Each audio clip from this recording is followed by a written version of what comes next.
Então, boa noite a todos e a todas. Hoje vamos nos colocar diante de uma das passagens mais bonitas, mais conhecidas, se calhar também, mas ao mesmo tempo que temos mais dificuldade em compreender. As bem-aventuranças. Então eu queria começar por vos ler o texto das bem-aventuranças. Diz-nos assim, do Evangelho de São Mateus. Depois, Jesus começou a percorrer toda a Galileia, ensinando nas sinagogas, proclamando o Evangelho do Reino, curando entre o povo todas as doenças e enfermidades. E a sua fama estendeu-se por toda a Síria e trouxeram-lhe todos os que sofriam. Capítulo 5, mesmo ao início. Eu estou a ler ainda a conclusão do capítulo 4, que acho que é importante. Há doenças e tormentos, processos, os epiléticos, os paralíticos, e ele curou-os. E seguiram-no grandes multidões vindas da Galileia, da Decápole, de Jerusalém, da Judeia e de além do Jordão.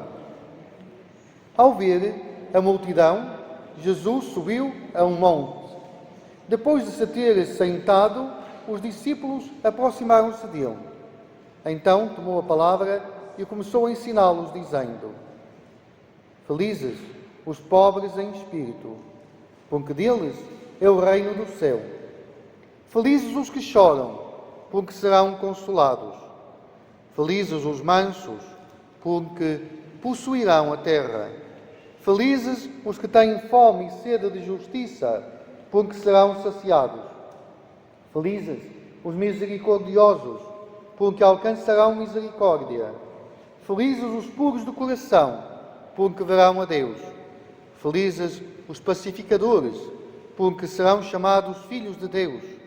Felizes os que sofrem perseguição por causa da justiça, porque deles é o reino do céu.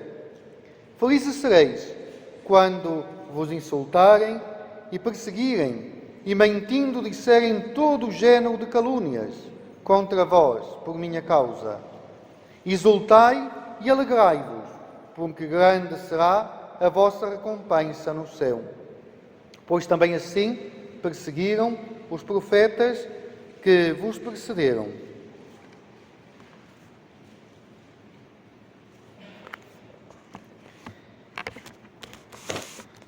Estamos, como dizia, neste 5º capítulo de São Mateus.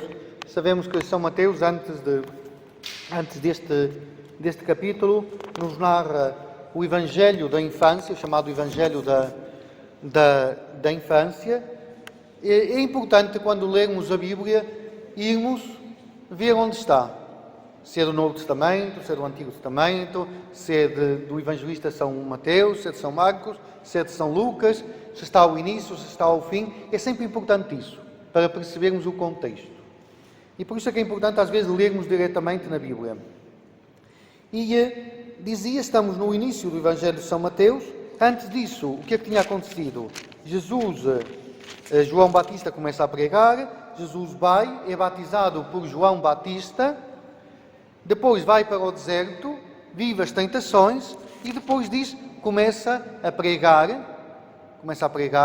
chama os primeiros discípulos, aqui diz-nos que já tinha os 12, e há uma grande multidão que vem ao encontro de Jesus. E por isso é que eu li ainda o fim, a conclusão do capítulo 4, porque diz-nos que vinha esta multidão da Galileia, da Decápole, de Jerusalém, da Judeia, do além-Jordão. Por isso, uma multidão que já não estava limitada à Terra Santa, à Terra Santa de então, mas uma multidão que já era, podemos dizer, universal. E Jesus, diante desta grande multidão, Jesus o que é que faz? Sobe ao monte e está rodeado dos discípulos. E na Bíblia, nada vem por acaso. Os evangelistas, quando escreveram, sabiam o que é que nos queriam dizer. E todas as palavras que ali estão, as expressões, os pormenores, foram pesados. Têm um significado. Por isso é que é importante, às vezes, nós perdemos tempo a ler, a reler, porque cada palavra tem um peso em si. E aqui diz-nos, Jesus subiu ao monte e começou a ensinar. E este subir ao monte é muito importante.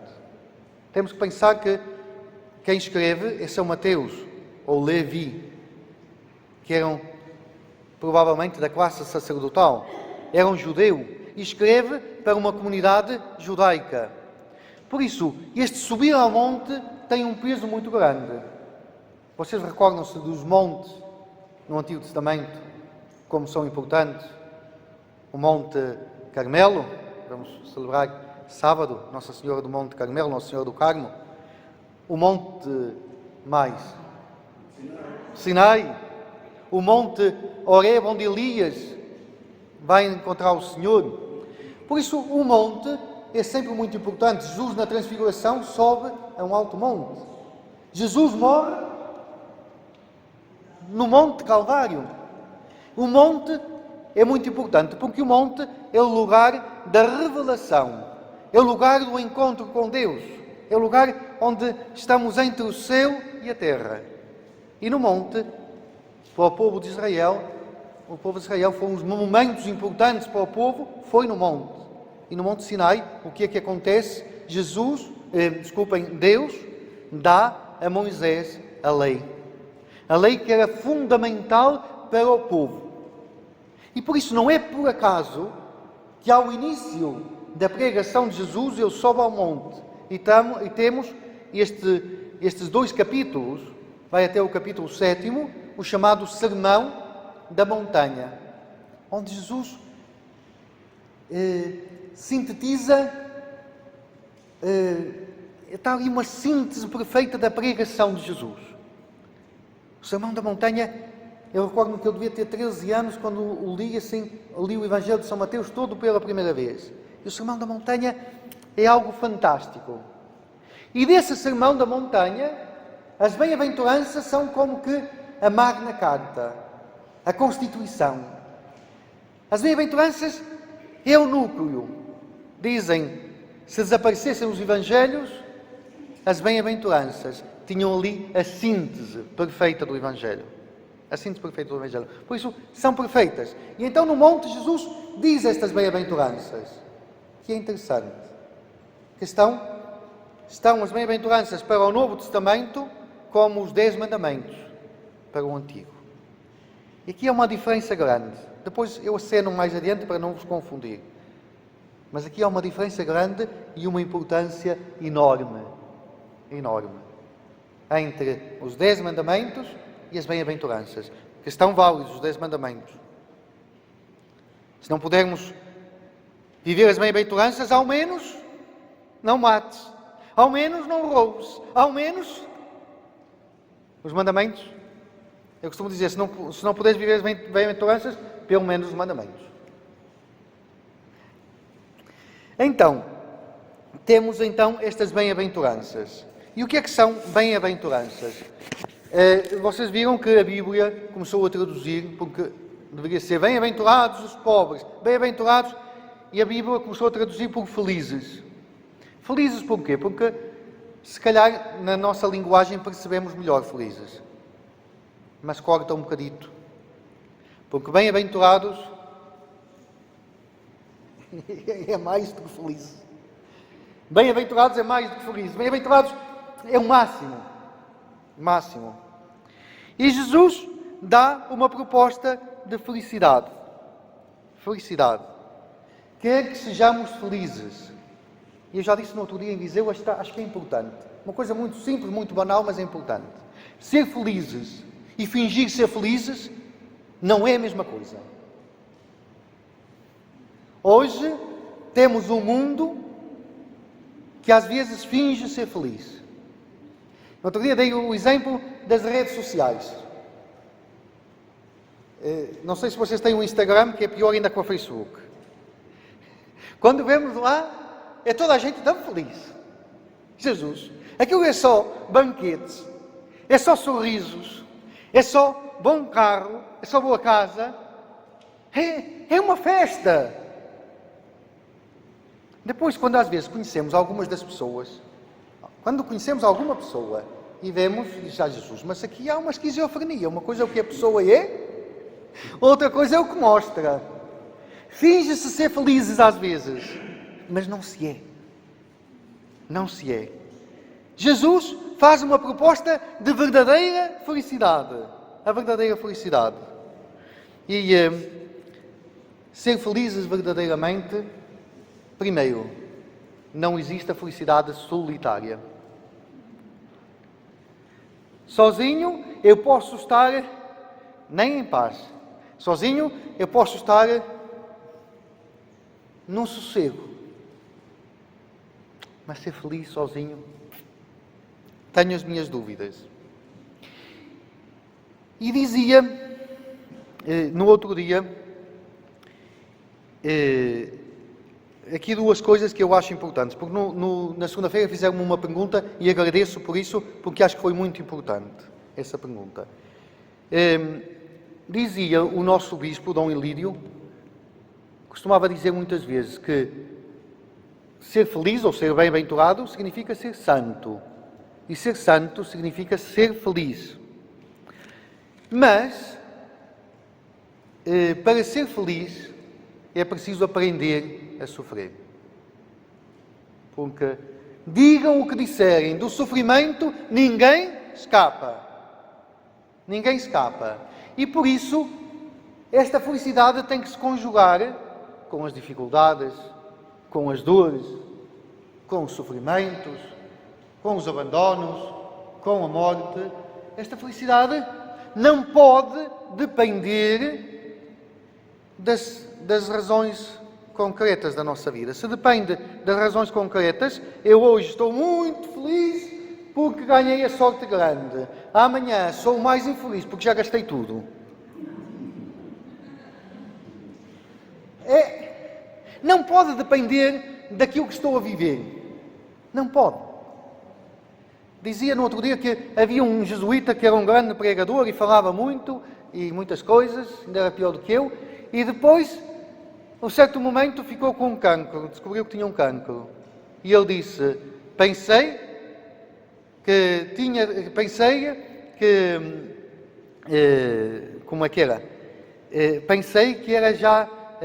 já tinha tanta santidade, afinal descobri que tinha tanta saúde.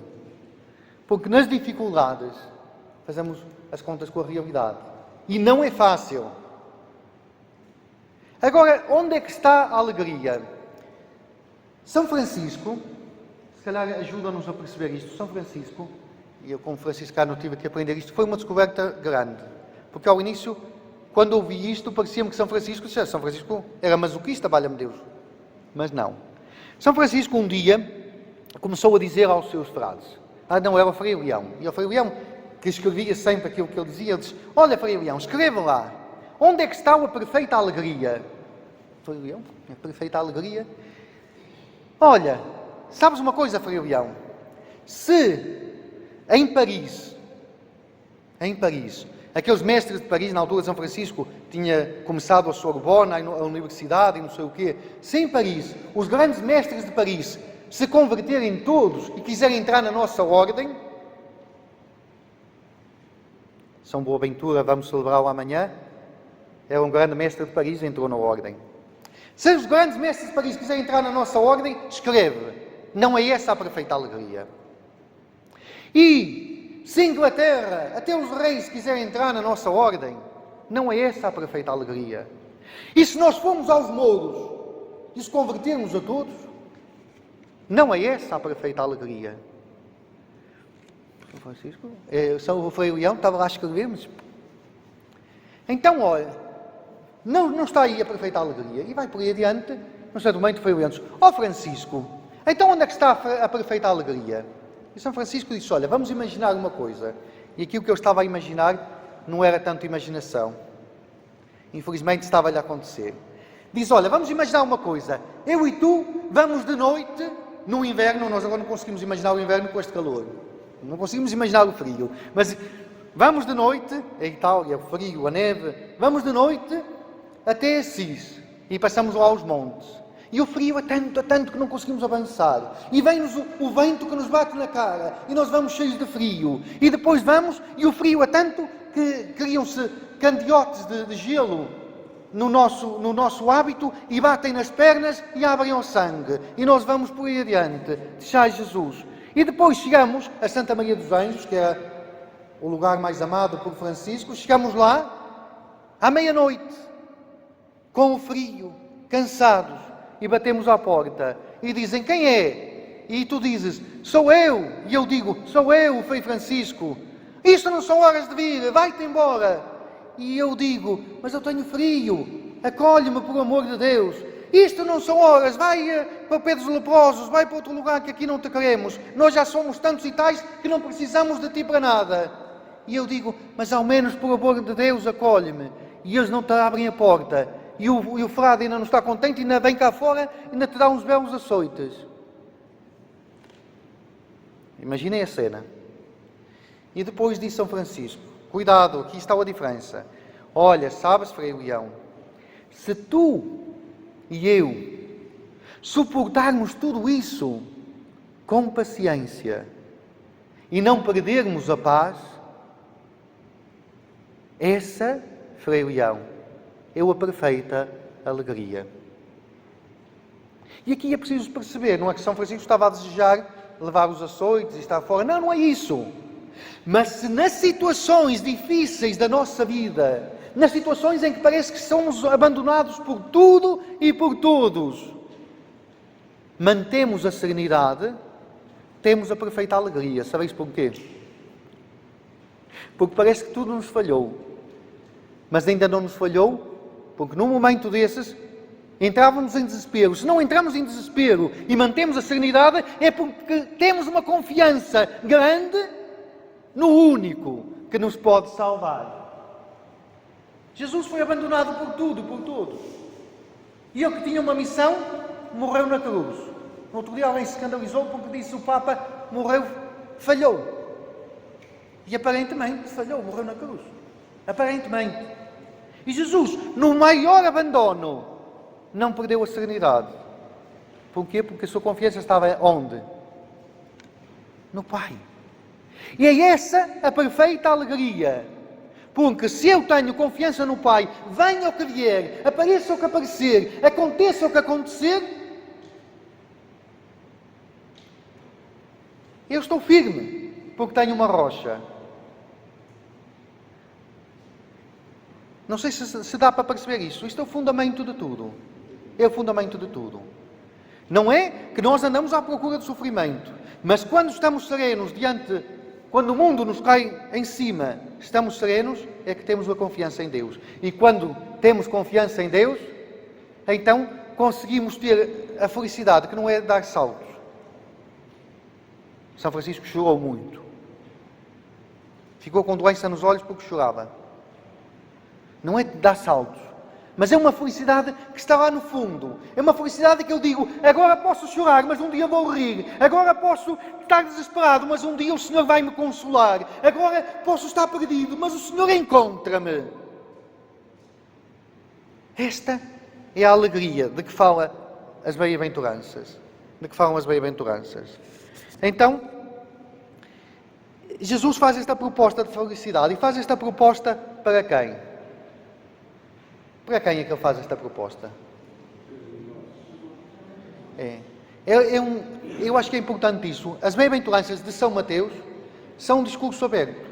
Por isso é que eu disse que à volta de Jesus estava sentado no monte, imaginem Jesus sentado no monte, os discípulos à sua volta e uma grande multidão que já é universal. Uma multidão que já vinha de todo o lugar. E Jesus não disse, bem-aventurados vós. Diz, bem-aventurados os pobres, bem-aventurados os pacíficos, bem-aventurados os. Por isso, isto são palavras de Jesus, aqueles que forem pobres em espírito, aqueles que forem pacíficos, aqueles que forem construtores da paz, aqueles que são bem-aventurados, sejam eles quem forem, venham de onde vierem.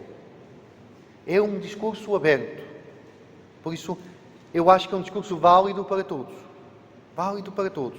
Gandhi gostava muito de ler as bem-aventuranças e disse que aquela página, se tivesse encontrado um cristão que as vivesse, que se tinha convertido. Mas gostava de ouvir as bem-aventuranças. E é um discurso válido para todos. Então, Jesus faz esta proposta para todos. Esta proposta que resume o Evangelho. Esta proposta que vai aos ideais mais elevados. Que qual é? É aquilo da perfeição. Nós, às vezes, os mandamentos, os mandamentos são importantes. Mas são alguma coisa que nos proíbe de fazer o mal. Devemos amar a Deus sobre todas as coisas, devemos... mas depois diz, não mates, não, proíbe-nos aquilo que não devemos fazer. As bem-aventuranças não apontam para o que não devemos fazer, mas para a perfeição. Jesus vai dizer um bocadinho mais adiante, sede perfeitos como o vosso Pai é perfeito. Por isso as bem-aventuranças apontam para Deus, para ser filhos de Deus, para viver como filhos de Deus. Ser perfeitos, como o vosso Pai é perfeito. Por isso, é que eu acho que é importante a bem-aventurança que define o cristão e que nos fala deste projeto que Jesus nos apresenta. A bem-aventurança não é, e por isso ser cristão, não é viver de uma certa maneira, não é por estar vestido assim que sou cristão, ser cristão não é viver uma moral, tem uma moral, mas não é viver uma moral, tem uma ética, mas não é viver uma ética, mas ser cristão é Jesus Cristo, é seguir Jesus Cristo, porque vamos descobrir que as bem-aventuranças não são outra coisa de que o projeto de vida de Jesus Cristo foi assim que ele viveu, foi assim que ele se realizou e diz, aqueles que vivem assim são bem-aventurados. Porque aquele que ama como eu amei, aquele que recebe como eu servi, aquele que vive como eu viveu, aquele vai para junto de mim e receberá tudo. Então as bem-aventuranças são isso. E o mundo diz-nos precisamente o contrário. Queres ser feliz? Tens de ter muito. Jesus diz, bem-aventurados os pobres. Oh Jesus! Queres ser feliz? Deves estar louvado por todos. Bem-aventurados sereis quando vos perseguirem. Oh Jesus! Parece que vão ao contrário. Mas o mundo propõe-nos atalhos que não têm saída. Propõe-nos atalhos que vão cair a um precipício. Jesus propõe-nos o caminho, ou melhor, Ele é o caminho, a verdade e a vida que conduz ao Pai. Por isso, ser felizes é isso. E por isso Jesus o que é que nos ensina com a sua vida? Que para ser felizes não é, hoje dizem-nos, queres ser feliz? Deves-te autorrealizar. Queres ser feliz? Deves pensar em ti mesmo. Queres ser feliz? Deves construir uma carreira. Nem que para isso tenhas que pisar muita gente. Deves construir uma carreira. Queres ser feliz? És tu. Alguém me disse, primeiro eu, segundo eu, terceiro eu. Jesus diz-me, queres ser feliz? Trata de contribuir para a felicidade dos outros.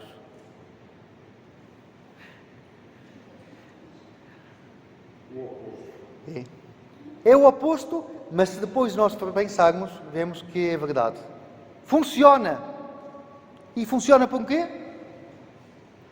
Porque ele fez a experiência. Ele não nos diz nada que não tenha vivido e experimentado.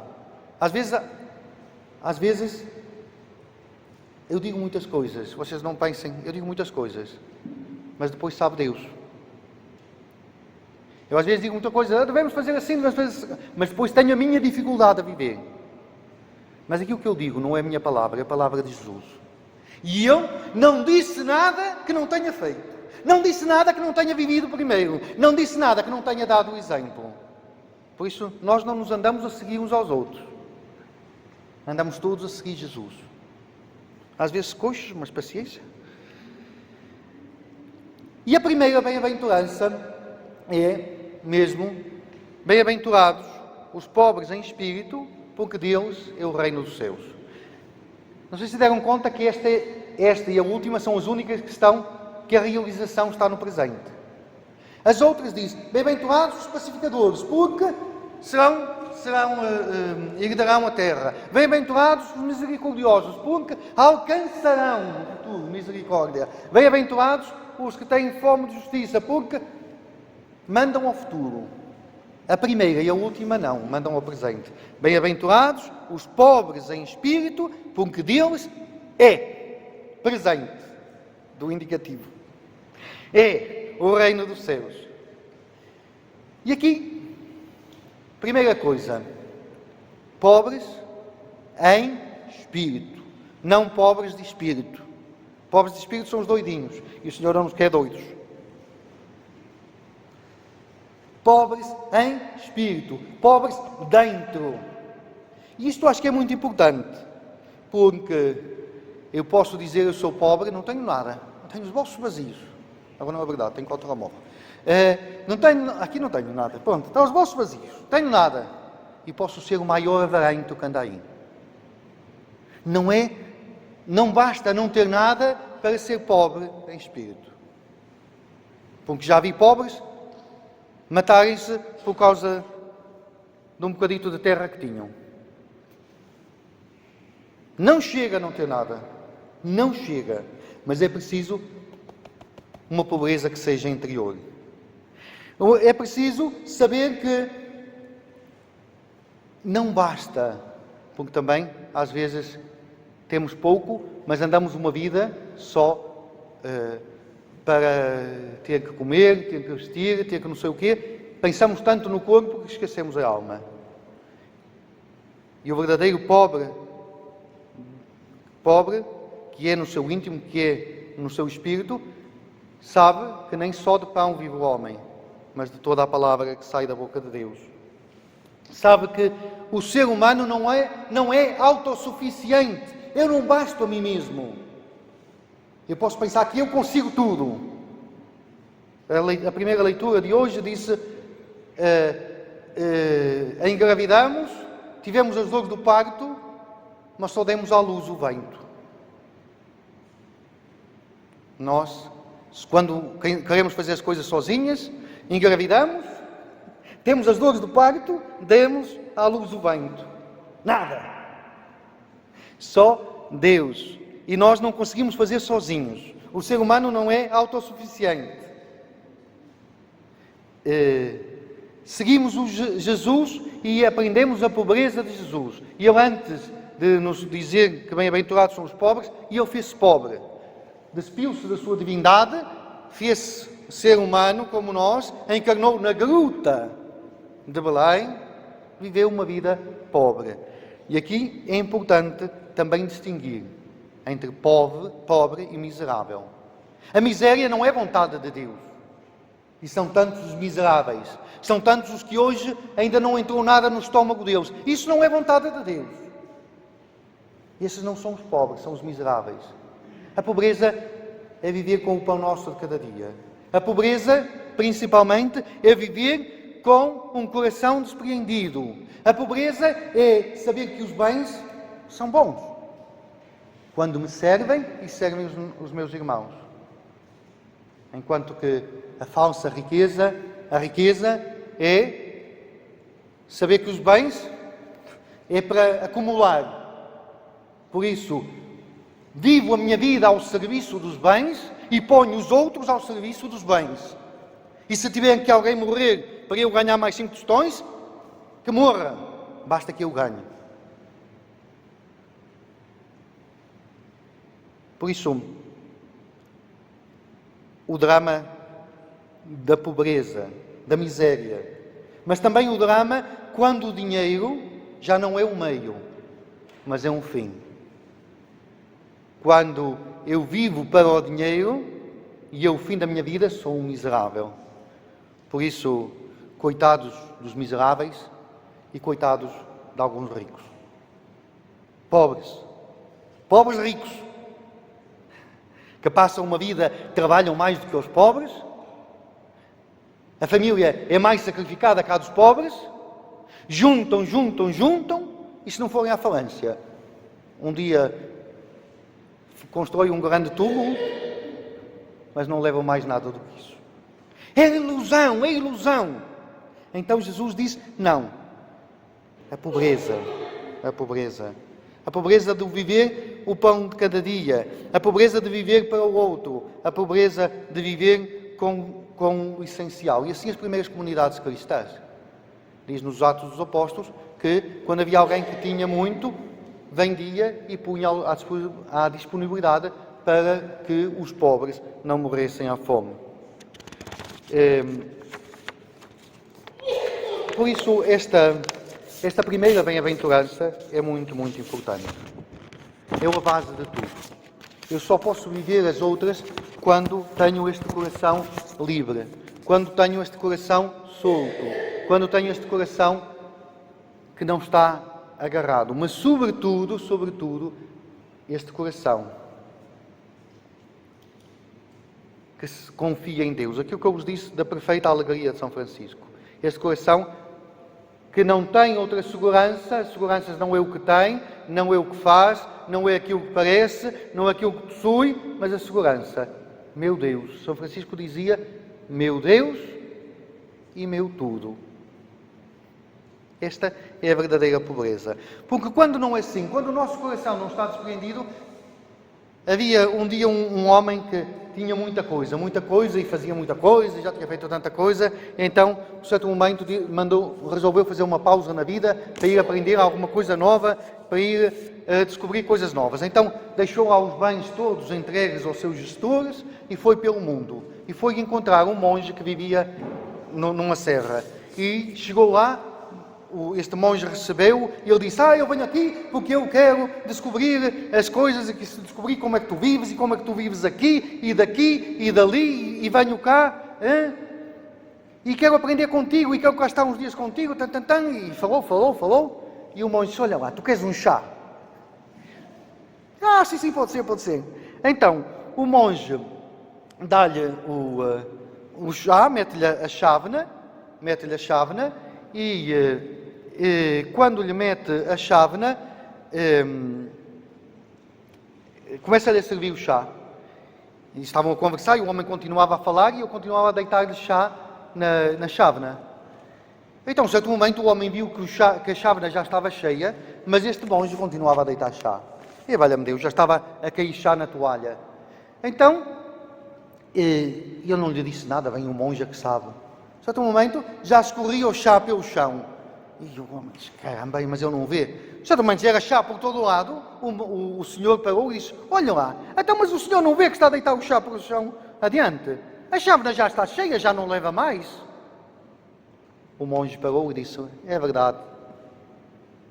A chávena já está cheia, não leva mais. Também tu estás cheio. Vens aqui e dizes que queres aprender muita coisa, queres saber muita coisa, mas vens cheio. E quando estamos cheios, já não levas mais. Por isso, são bem-aventurados os pobres. Porque só quem é pobre e tem espaço, pode levar a graça de Deus. Quem se considera rico e tem tudo, já é autossuficiente. E pensa que não precisa de Deus para nada. Pensa. Então, partindo dali, podemos agarrar em todas as outras bem-aventuranças. Então, são felizes os que choram, porque serão consolados. E podemos chorar tanta coisa, as nossas dores. Mas sabemos que um dia eu choro porque me morreu uma pessoa querida. Ok. São as minhas lágrimas e eu hoje choro. Mas sei que está nas mãos de Deus. Sei que não a entreguei à terra, entreguei às mãos de Deus. Por isso um dia serei consolado e irei abraçá-la de novo. Eu choro pelas dores das famílias da Ucrânia. Aquelas famílias em que ficou uma pessoa que já enterrou 7. Esta desgraça. Mas sei que um dia o Senhor fará a justiça. Então, continuo com esperança. Assim como Jesus Por exemplo, 3 vezes em que Jesus chorou. Chorou quando viu Jerusalém. Jerusalém, Jerusalém, que matas os profetas. Ah, se soubesses o dia em que foste visitada. E chorou. Chorou o dia em que chegou junto de Maria, Marta e Lázaro. Ou melhor, Lázaro já estava morto. E Jesus chorou pelo amigo. Jesus chorou depois da última ceia no Jardim das Oliveiras. Chorou sangue. Por isso Jesus chorou. Mas o seu chorar nunca foi desesperado. Porque sabia que, Pai, a tua vontade e não a minha. Pai, nas tuas mãos eu entrego o meu espírito. Está nas tuas mãos, Pai. E é isso que enxuga as lágrimas.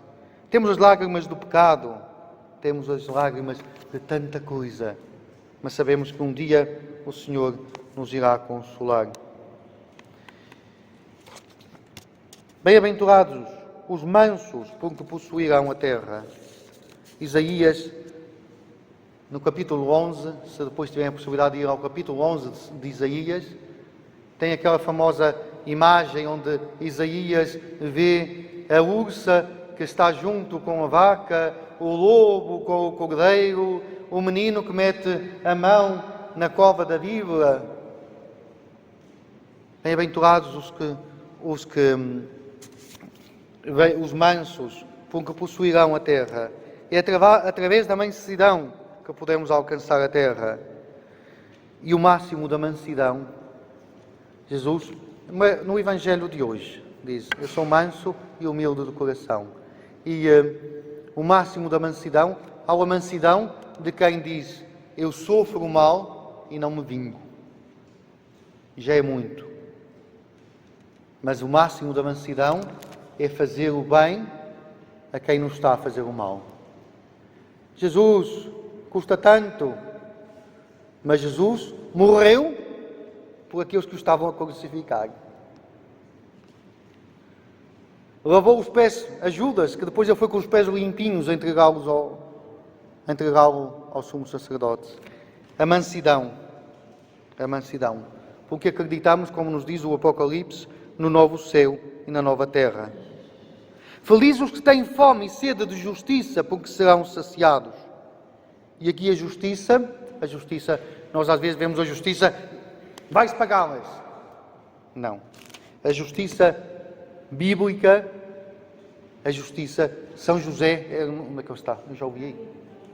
São José é nos apresentado como um homem justo. A justiça o que é? É fazer a vontade de Deus. Realizar a vontade de Deus na nossa vida. É aquilo que Jesus disse quando os escribas e fariseus o vão experimentar se é lícito ou não pagar a César. Jesus diz-lhe: dai a César o que é de César e a Deus o que é de Deus. Essa é a justiça. E nós, às vezes, a César o que é de César, se não damos, cai-nos em cima. Mas a Deus o que é de Deus. Felizes os que têm fome e sede de justiça, porque serão saciados. Felizes os misericordiosos, porque alcançarão misericórdia. Dizia no outro dia que andamos aí um ano a falar de misericórdia para aqui, misericórdia para ali. Já passaram 6 anos, se calhar, e depois gastamos tanto a palavra que agora já não precisa ser misericordioso. Agora já é outra coisa e a misericórdia ficou lá para trás esquecida. Mas o Papa, quando pôs um ano todo para a misericórdia, foi porque viu que este mundo precisa de misericórdia. Este mundo precisa de misericórdia e nós esquecemos de ser misericordiosos. E o contrário da misericórdia, o contrário do amor, tantas vezes é o legalismo. Quando eu faço da lei de Deus uma coisa assim, e já não há amor, há a fazer assim, e não saio dali. Eu dava o exemplo, e se calhar vou-vos dar na mesma, porque é uma coisa que às vezes não sabemos, e o Evangelho alerta-nos para tantas coisas. Vocês recordam-se o Evangelho de domingo, em que havia o bom samaritano, e este homem estava lá caído no chão, quase morto, espancado, e passou um doutor, um sacerdote e um levita, e os dois passaram ao lado. Sabeis porquê? Porquê que eles passaram ao lado? O Evangelho diz-nos coisas importantíssimas que nós às vezes não sabemos. Porquê que aquele doutor, aquele sacerdote e aquele levita passaram ao lado e não ajudaram aquele homem? Por que será?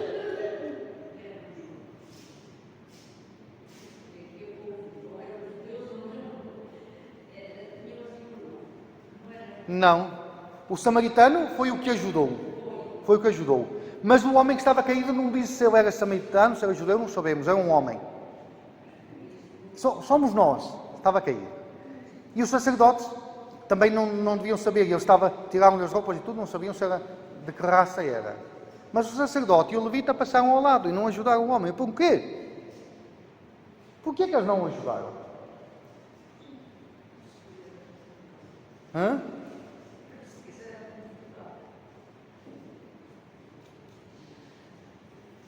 Jesus sabia bem o que estava a dizer. E o homem a quem Jesus estava a falar era um doutor da lei, também sabia. E por isso aqui há um segredo. Há uma coisa que, infelizmente, é segredo porque nós não sabemos, mas é importantíssima. Um sacerdote do Antigo Testamento e um levita, que também era a mesma coisa, porque estava a serviço ao altar, para prestar o serviço ao altar tinham que estar puros. E se alguém toca no sangue, e o homem estava a sangrar, deixava de estar puro. E depois não podia prestar o serviço a Deus. Não podia prestar o serviço a Deus porque estava manchado de sangue. E isto é ver as coisas assim. Porque Jesus também tinha que estar puro. Mas veio uma mulher que era uma hemorroíça, e por isso estava impura de sangue, e toca-lhe. E Jesus não diz, ai Jesus, que agora estou impuro. E um dia veio um senhor que era um leproso, e não se podia tocar no leproso, e Jesus podia fazer um milagre à distância e toca-lhe.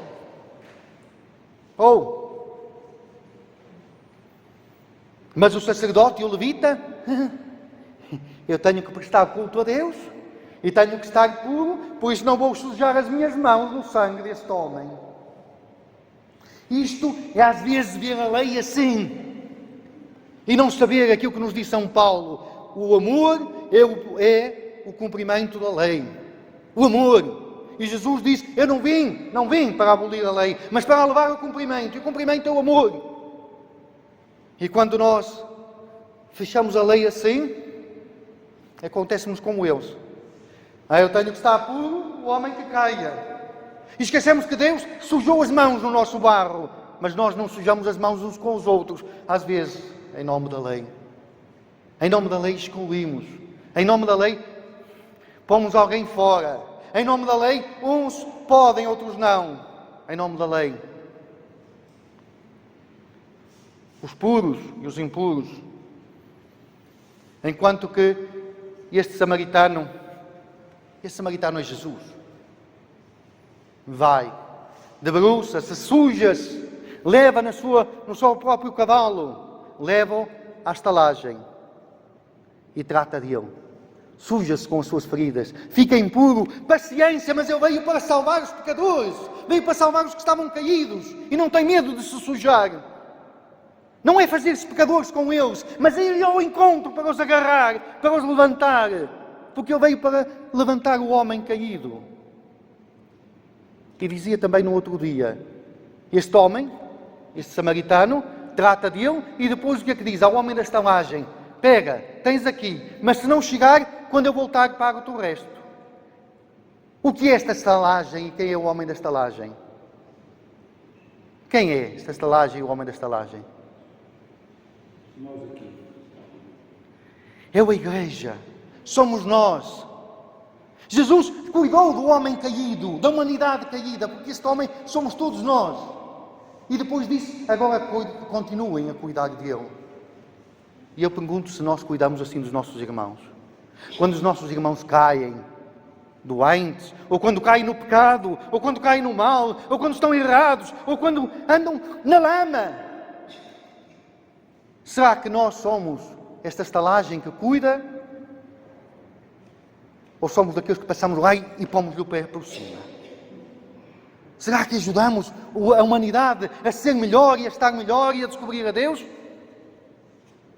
Será que quando um pecador entra assim nas nossas igrejas, sente-se acolhido e que há alguém ali que quer cuidar dele e curá-lo? Ou sente... Olha aqui, e ainda lhe pisam mais por cima. Será que se sente acolhido ou excluído?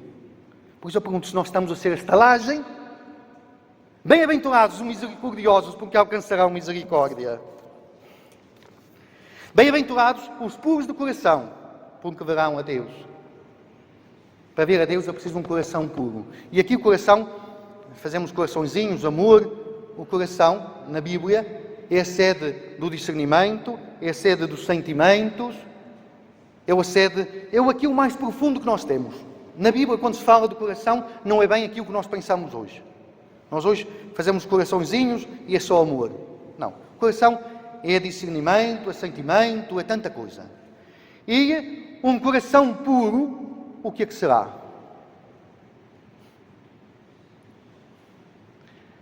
Tem que ser lá ao profundo. Um coração puro é um coração sem hipocrisia. Porque às vezes nós vemos a pureza muito superficial. Sou puro porque não toquei no sangue. Sou puro porque... Um coração puro é um coração onde não há hipocrisia. E Jesus chama-nos a este coração puro. Este coração capaz de ver a Deus. Felizes os pacificadores, porque serão chamados filhos de Deus, construtores da paz. E a paz está tão comprometida. Tão comprometida. E Jesus, o primeiro dom de Jesus, ele diz, quando manda aos seus discípulos, dizei paz. E quando aparece Jesus ressuscitado, qual é a primeira palavra que diz? A paz esteja convosco. E diz aos seus discípulos, vocês vão pregar pelo mundo. E dizei a paz. E se lá houver gente de paz, que a paz fique com eles. Mas se não houver gente de paz, que essa paz volte para vós. Isto é muito importante. Porque nós às vezes, vamos, a paz. Mas se vocês me fazem uma cara feia, eu logo-vos uma praga. Às vezes nós somos assim. Estou a exagerar, já deram conta que eu estou a exagerar um bocado para me fazer entender. Mas às vezes eu digo bom dia à minha vizinha, com um sorriso grande e parece que estou em paz. Bom dia, vizinha. Mas se a vizinha acordou mal disposta e não me responde, eu rogo-lhe logo uma praga. Maldita mulher que... Isso quer dizer que a paz nem ficou com ela, nem ficou comigo. E Jesus diz, dai a paz, mas se não a receberem, que ela volte para vocês, fica convosco. A paz. Felizes os construtores de paz, porque serão chamados filhos de Deus.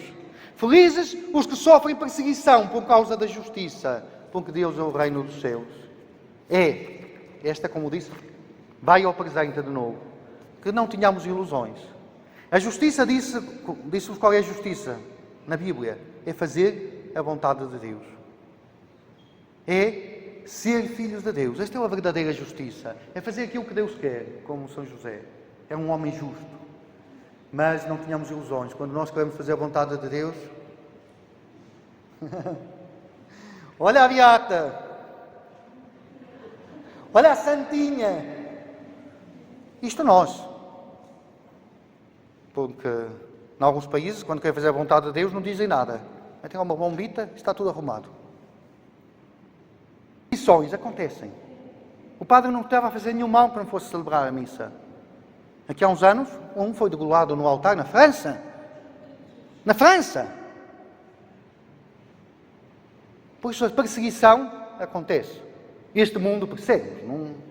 Felizes, felizes, felizes. Quando vos perseguirem, quando vos insultarem. Porquê? Porque será grande no reino dos céus. Se nós esperamos em Deus só nesta terra, infelizes que somos.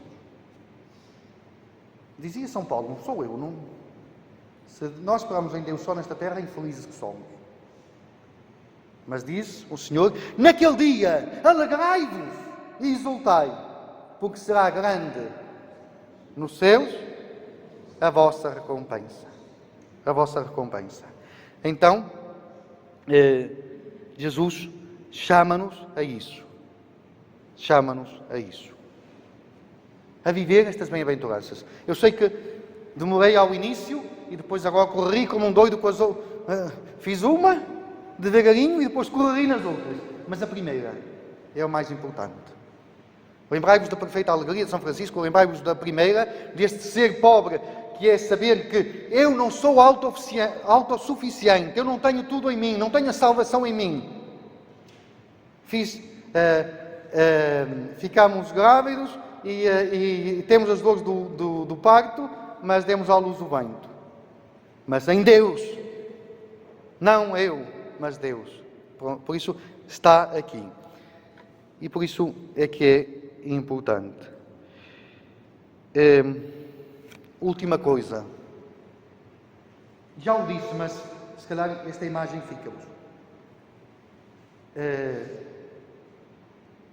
As bem-aventuranças, nós agora dizemos que está na moda selfies. Não sei se ainda está na moda, mas ainda se vê muitas selfies. Eu faço uma fotografia a mim mesmo, eu estou aqui, ou então faço convosco, tenho uma fotografia. A selfie está na moda. Mas, afinal, Jesus já estava na moda, porque Jesus já fazia selfies. Jesus já fez um autorretrato. Já viram o autorretrato de Jesus? São as bem-aventuranças. Quando Jesus proclama as bem-aventuranças, aquilo que Jesus diz está a falar de si. E ele primeiro foi pobre, ele chorou, ele foi pacificador, ele foi misericordioso, ele foi perseguido, ele. E as bem-aventuranças não são outra coisa que um seu autorretrato. Por isso, aquele que é bem-aventurado é aquele que vive como Jesus. Havia a música lá, amar como Jesus amou, pensar como Jesus As bem-aventuranças é isso. É um autorretrato de Jesus. Concluo com uma história. Um dia, um homem tinha filhos e ouviu do filho mais pequenito, que era pequenito mesmo, ouviu que ele estava lá a fazer barulho com... Diz que é que ele anda a fazer. Então foi ver ao quarto o que é que ele estava a fazer no quarto. O que é que o filho estava a fazer? Tinha lá um armário assim grande, daqueles armários grandes, e o filho, o pai disse, o que é que estás a fazer? Disse, vou meter o armário ali adiante, não quero aqui, quero ali adiante.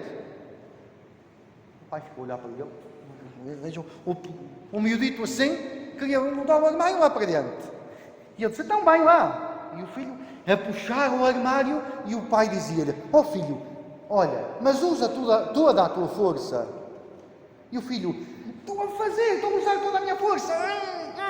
E o pai, filho, usa toda a tua força. E o filho mais se zangava e mais puxava, estou a usar toda a minha força, e não vai, e não consigo. E o pai insistia, filho, usa toda a tua força. E o filho insistia até que o momento desesperou, não consigo, papai, tens de me ajudar. E o pai disse, agora, filho, estás a usar toda a tua força.